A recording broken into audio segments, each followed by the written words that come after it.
हम ज्ञान वैराग्य से युक्त हों तो ये भय अपने आप दूर हो जाता है। भक्ति के पुत्र का नाम ज्ञान वैराग्य है। इस कथा को श्रवण करके भक्ति महारानी पुष्ट हो गई, ज्ञान वैराग्य स्वस्थ हो गए। धुंधकारी जैसे प्रेत को प्रेत योनि से मुक्ति की प्राप्ति हो गई। नैमिषारण्य की पावन धरती पर 88,000 शौनकादि मुनियों के प्रश्न का उत्तर देते हुए श्री सूत जी महाराज ये आख्यान श्रवण करा रहे हैं। शौनकादि मुनियों ने सूत जी से पूछा कि श्रेय क्या है। श्रेय का मतलब परम कल्याण। जीव का परम कल्याण किस प्रकार हो सकता है और जीव का परम कल्याण किसमें है? किम श्रेयः, श्रेय क्या है? तो सूत जी महाराज ने यही उत्तर दिया, कृष्ण भक्ति ही परम श्रेयः। भगवान के चरणों की भक्ति ही परम श्रेय है, परम कल्याण।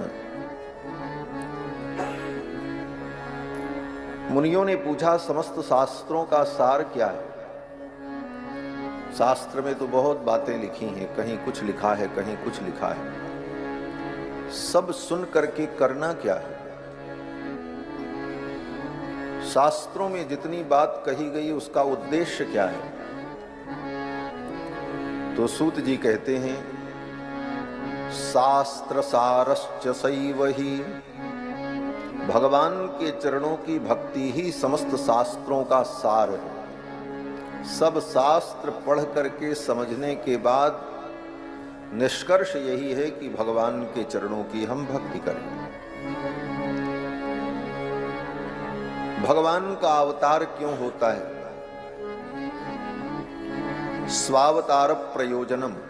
भगवान के अवतार का प्रयोजन क्या है, ये पूछा। सूत जी ने कहा भगवान के अवतार का प्रयोजन सामान्य प्रयोजन तो ये है दुष्टों का संहार, सज्जनों की रक्षा, धर्म की स्थापना। परंतु भगवान के अवतार का मुख्य प्रयोजन ये है कि भगवान जब मानुषी देह धारण करके मनुष्यों के समान लीला करते हैं तो इस लीला को गा करके सुन करके संसार के प्राणी अपने चित्त को, अपने मन को भगवान में लगा देते हैं। प्राणियों का मन भगवान में सहजता से लग जाए इन कथाओं को सुनकर। इसीलिए भगवान ऐसा चरित्र करते हैं। भजते तादृशी ही क्रीड़ा या श्रुत्वा तत्परो भवेत्। ये भगवान की जो क्रीड़ा है इसका उद्देश्य यही है कि इसे सुनकर गा करके हम अपने मन को, चित्त को भगवान में लगा दें। भगवान जो अवतार लेकर के लीला करते हैं वो सब काम भगवान वैकुंठ में बैठे बैठे भी कर सकते हैं। जो रावण को पैदा कर सकता है वो वैकुंठ में बैठे बैठे संकल्प करे तो रावण मर भी सकता है। रावण को मारने के लिए भगवान को यहां आना पड़े। जो कंस, शिशुपाल, दंतवक्र जैसे असुरों को सृष्टि में उत्पन्न करते हैं वो मार भी सकते हैं। जिनके संकल्प से अनंत अनंत ब्रह्मांड की उत्पत्ति, पालन, संहार चलता रहता है वो भगवान वैकुंठ में बैठ करके संकल्प करें कि धरती पर धर्म की स्थापना हो जाए तो एक क्षण में धर्म की स्थापना हो जाए। ये सब करने के लिए भगवान को आने की कोई आवश्यकता नहीं थी। परंतु भगवान के आने का मुख्य प्रयोजन यही है कि इन लीलाओं को, चरित्रों को करके भगवान भक्तों को सुख देने के लिए भक्त इन चरित्रों को गा करके, सुन करके अपने मन को मेरे में लगाएं। यह भगवान के अवतार का मुख्य प्रयोजन है। इसी बात को गोस्वामी जी कहते हैं, यह चरित जे गावहीं हरिपद पावहीं तेन परहीं भवकूपा।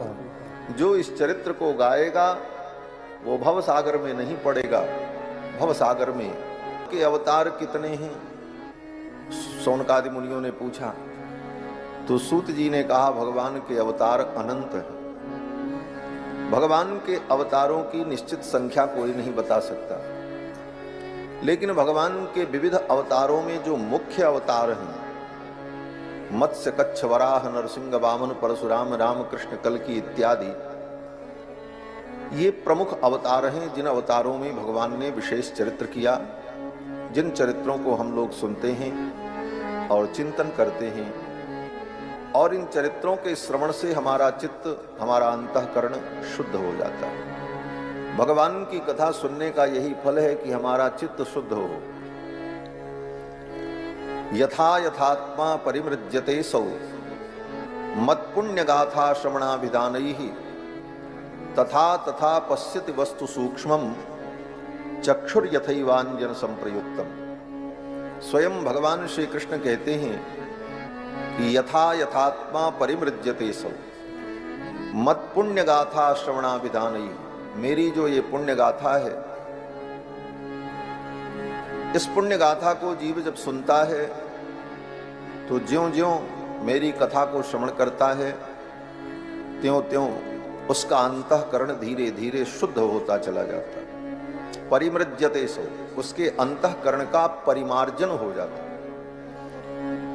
और अंतःकरण चित्त की शुद्धि होने पर तथा तथा पश्यति वस्तु सूक्ष्मम, परम सूक्ष्म वस्तु जो परमात्मा है।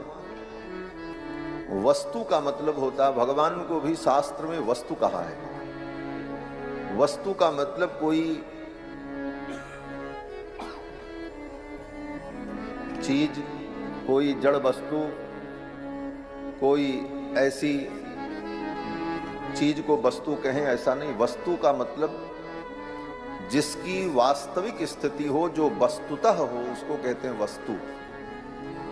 वस्तु का मतलब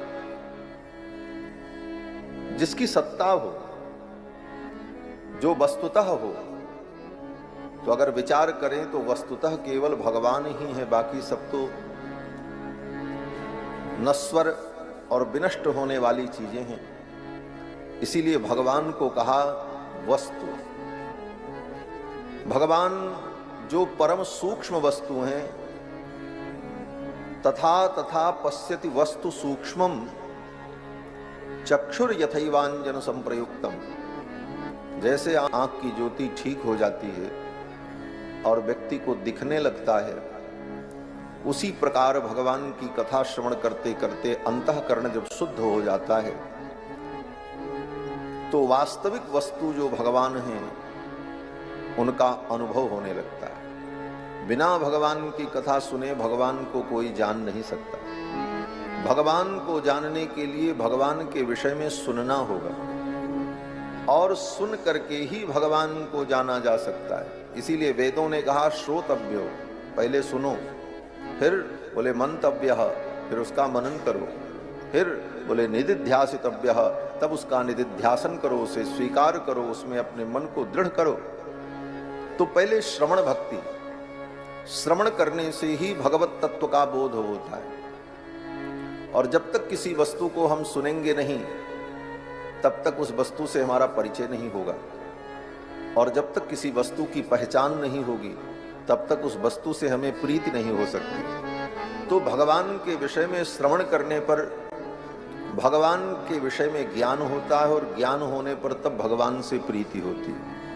इसी बात को गोस्वामी तुलसीदास जी महाराज कहते हैं, जाने बिनु न हो ही परतीति, बिनु परतीति हो ही नहीं प्रीति, प्रीति बिना नहीं भगत दृढ़ाई, जिम खगेश जल कय चिकनाई। इसीलिए बड़े बड़े ऋषि मुनि, अमलात्मा, महात्मा, विमलात्मा लोग भी भगवान की कथा श्रवण करते हैं। सुखदेव जी कहते हैं, राजन प्रायेण मुनयो राजन निवृत्ता विधिषेधतः। प्रायः बड़े बड़े महामुनि महात्मा लोग जो विधि और निषेध से ऊपर उठ चुके हैं, जिनके लिए न कोई विधि है न जिनके लिए कोई निषेध है, ऐसे जो ज्ञानी पुरुष हैं वे भी भगवान की कथा में रमण करते हैं। नैर्गुण्यस्थारमन्ते स्म गुणानुकथने हरे है। ऐसे महापुरुष भी भगवान के गुण का वर्णन और श्रवण करते हुए अपने समय को सार्थक करते। जीवन मुक्त महामुनि जेऊ हरि गुण सुनत अघाई न देऊ। जो जीवन मुक्त पुरुष हैं वे भी भगवान के चरित्र को सुनते हैं और कभी तृप्त नहीं होते। इसलिए बार बार भगवान के चरित्र को, भगवान की लीलाओं को श्रवण करना चाहिए। गंगा के तट पर प्रायोपवेशन करके विराजमान महाराज परीक्षित ने प्रश्न किया कि अतः पृच्छामि संसिद्धिं योगिनां परमं गुरुम। हे योगियों के परम गुरु, अब मैं आपसे पूछता हूं कि पुरुषस्य यत् कार्यं म्रियमाणस्य सर्वथा, जो सर्वथा म्रियमाण पुरुष है, ऐसे म्रियमाण पुरुष को यो यच्छ्रोतव्यम अथो जप्यम, उसे कुछ सुनना चाहिए, अथो जप्यम अथवा उसे किसी मंत्र का जप करना चाहिए, यत् कर्तव्यम निभिप्रभोः, हे भगवन उसे कौन सा कर्तव्य करना चाहिए, स्मर्तव्यम उसे किसी का स्मरण करना चाहिए, भजनीयम वा अथवा किसी का भजन करना चाहिए, ब्रूहि यद्वा विपर्ययम अथवा इसके अतिरिक्त उसे कुछ और करना चाहिए। कुल मिलाकर के पूरा प्रश्न यही है कि एक मरने वाले व्यक्ति को क्या करना चाहिए, जप करना चाहिए कि कुछ सुनना चाहिए कि किसी का स्मरण करना चाहिए, क्या करना चाहिए।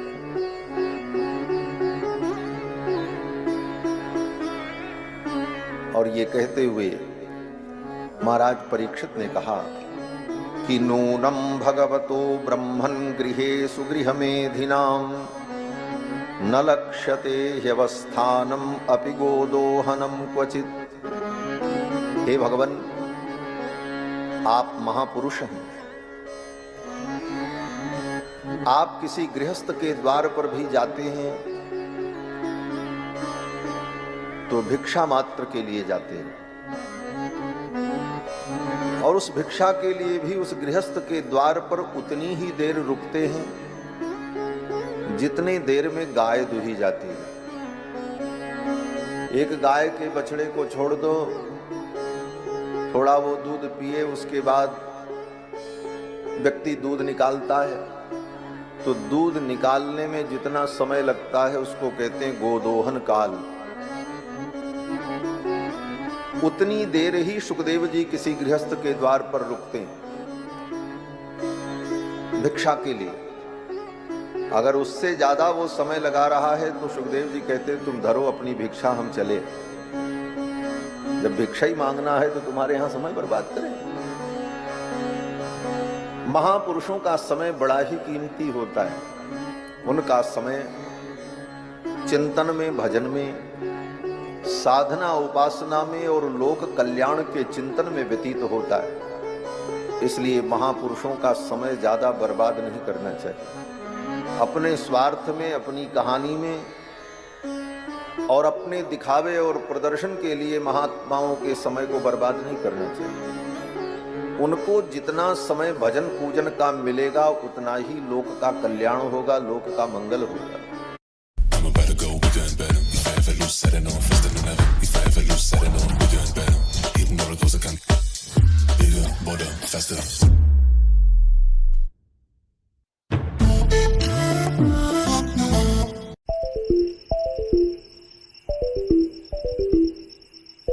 Treya, Hair Loss Solutions.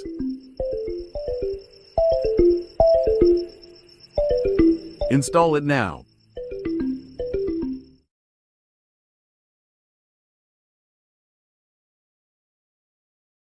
होगा, लोक का मंगल होगा। राजा परीक्षित कहते हैं, महाराज न लक्ष्यते ह्यवस्थानम अपि गोदोहनम क्वचित्। एक गोदोहन काल से ज्यादा आपको कोई व्यक्ति एक जगह नहीं देख पाता है। लेकिन आज मैं सौभाग्यशाली हूं कि आप मुझे कथा सुनाने बैठे और आप इतना समय हमें दे रहे हैं।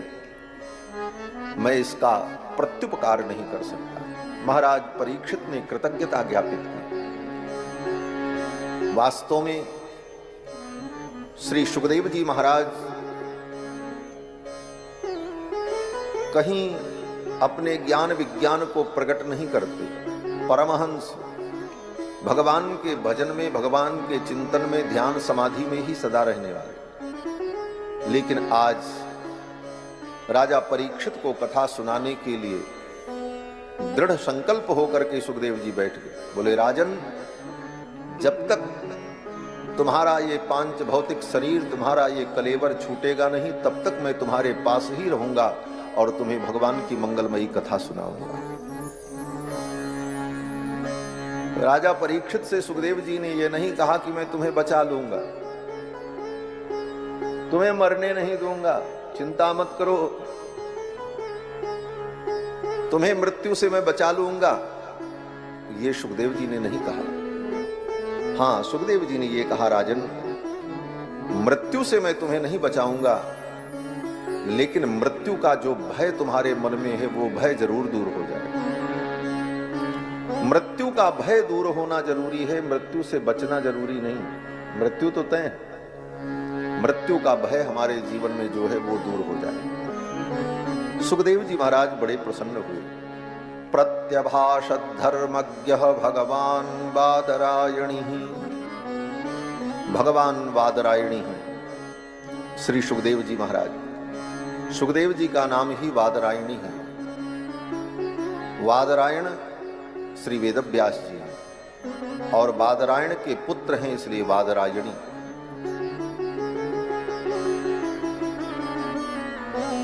और ये हैं कौन? बोले, साक्षात भगवान ही सुखदेव के रूप में राजा परीक्षित को कथा सुनाने के लिए आए। प्रत्यभाषत धर्मज्ञो भगवान वादरायणी, भगवान ही सुखदेव के रूप में राजा परीक्षित को कथा सुनाने आए।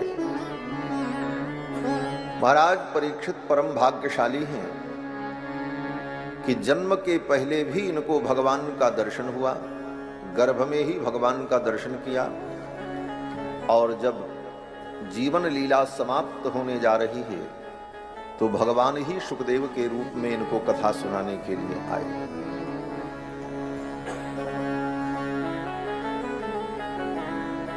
सुखदेव जी ने कहा, राजन, तुमने बहुत सुंदर प्रश्न किया। सर्वप्रथम सुखदेव जी ने राजा परीक्षित के प्रश्न की प्रशंसा की, साधुवाद दिया। सुखदेव जी ने कहा कि बरीयाने सते प्रश्न, हे राजन, तुम्हारा प्रश्न बहुत बरीयान है, श्रेष्ठ है। क्यों? बोले, कृतो लोकहितम नृप, तुमने जो प्रश्न किया है, तुम्हारे इस प्रश्न के उत्तर में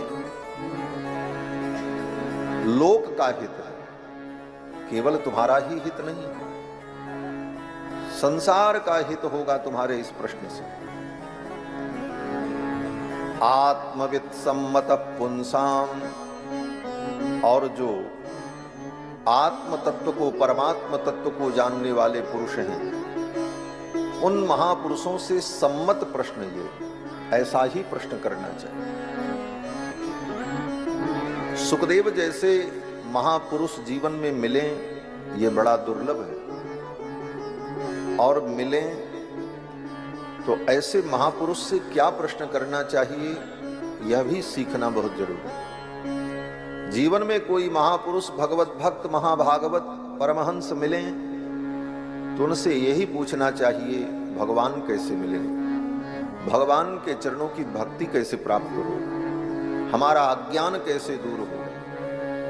ऐसे तात्विक प्रश्न महापुरुषों से करना चाहिए। फालतू फंड का प्रश्न संत महात्माओं से नहीं करना चाहिए। हम मुकदमा कैसे जीतेंगे, हमारी फैक्ट्री कैसे चलेगी, हमारे घर में शांति नहीं रहती है, क्या करें, बेटा बीमार रहता है। बोले ये सब काम दुनियादारी का तुम करो अपने हिसाब से, इन सब के लिए परमात्मा ने बुद्धि और धन दिया है, इन्हीं साधनों से ये सारे काम होते हैं। इन कामों के लिए महात्मा और संत की कोई जरूरत नहीं। इन सब कार्यों के लिए दो चीज पर्याप्त है, साधन, संसाधन और आपकी बुद्धि। दुनिया की कोई भी समस्या हो, वो समस्या या तो साधन संसाधन से दूर होती है और या तो बुद्धि से, अपने विवेक से। तो बुद्धि, विवेक और साधन का उपयोग करते हुए संसार के प्रपंच को, संसार की समस्याओं को दूर करो। संत महापुरुषों के पास जाकर तो आध्यात्मिक प्रश्न करो, आत्म कल्याण के विषय में प्रश्न करो, और आपके इस प्रश्न को सुनकर के महात्मा अगर प्रसन्न है तो समझ लेना वो सच्चे महात्मा है, अच्छे व्यक्ति आपको मिलेंगे। और आपके सांसारिक प्रश्नों को सुनकर, मुकदमा कैसे जीतेंगे, फैक्ट्री कैसे चलेगी, हमारा ये काम कैसे बनेगा, हमारी ये बीमारी कैसे दूर होगी, इन प्रश्नों को सुनकर के जो महात्मा आपको साधन बताने लग जाए, उपाय बताने लग जाए, समझ लो वो भी संसारी ही है।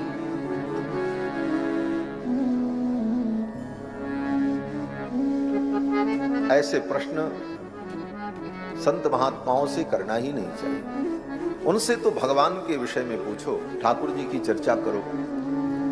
सुखदेव जी महाराज राजा परीक्षित के प्रश्न को सुनकर के प्रसन्न हो गए। राजन, तुमने इतना सुंदर प्रश्न किया, आत्मविद सम्मतः पुंसाम श्रोतव्यादिषु यः परः।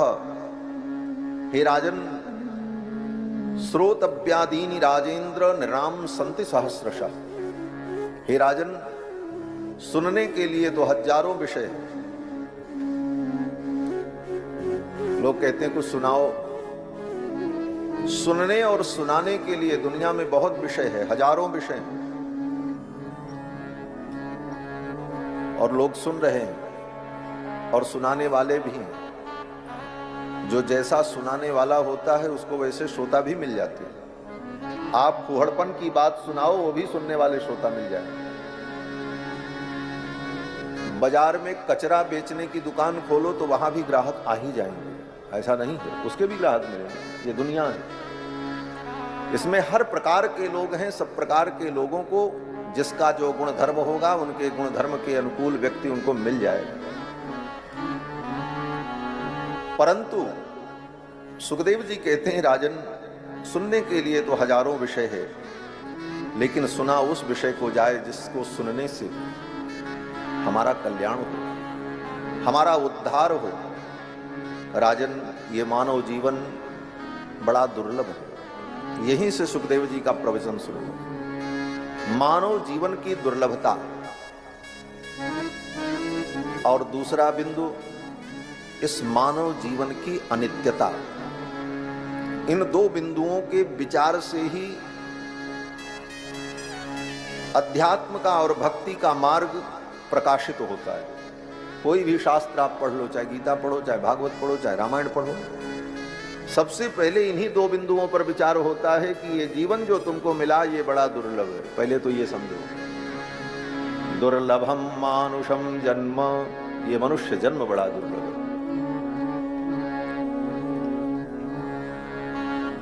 कितना दुर्लभ है?